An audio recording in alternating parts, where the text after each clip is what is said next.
మనకి దావీదు పర్ఫెక్ట్గా ఉన్న సేవకుడిగా నిందేయకూడదు అనుకునేది. అతను బాలేదు, అతని పొజిషన్ బాలేదు. దెయ్యంతో నడిపింపబడుతున్నాడు. ఎవరు?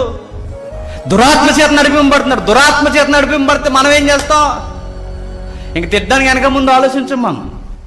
కానీ దావీదు చూడండి, అతడు దురాత్మ చేత నడిపింపబడినా కానీ సేవకుడు దేవుడు చూసుకుంటాడు. ఈ మధ్య చాలామందికి తెలియక సేవకుని తిట్టేసాం మనం కూడా. బై గాడ్ గ్రేస్ దేవుడు మనల్ని విడిపించాడు. సేవకులు అనే ముందు ఒకసారి ఆలోచించండి, అనడం అంత మంచిది కాదు. మీకు బండ కోసం రావచ్చు, మరి వాళ్ళు తప్పుడు బోధలు చేస్తే ఏమనకూడదంటే తప్పుడు బోధలు అనండి, వాళ్ళని అనకండి. ఆ క్లారిటీ కూడా ఉండాలి. ఇప్పుడు నాకు వచ్చే బాధ ఏంటంటే ఏం చెప్పినా అప్లై చేసేసుకుంటున్నారు, మమ్మల్ని అనేసాడని. నువ్వు ఈ సర్కిలే చూసుకుంటున్నావు, నేను అన్ని సర్కిల్ చూసి మాట్లాడుతుంటే వీళ్ళు మమ్మల్ని అన్నారు అంటున్నావు. గుర్తుపెట్టుకోండి, ఖండనకి నిందనకి తేడా తెలియాలి.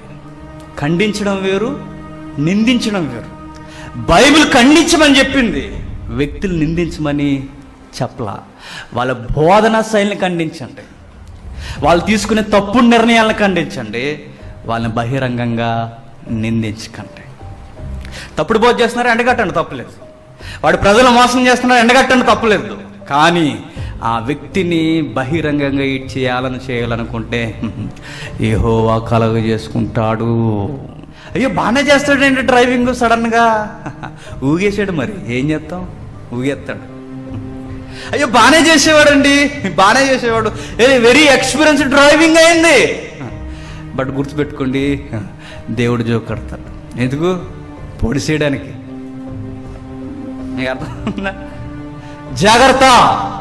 కానీ విషయం ఏంటంటే ఇక్కడ దావీదును కూడా అబ్జర్వ్ చేస్తున్నాడు. ఎందుకు? ఆప్షన్ నీ చేతిలో ఉంది, ఈట నీ చేతిలో ఉంది, నీ శత్రువు నీ ఎదుట ఉన్నాడు.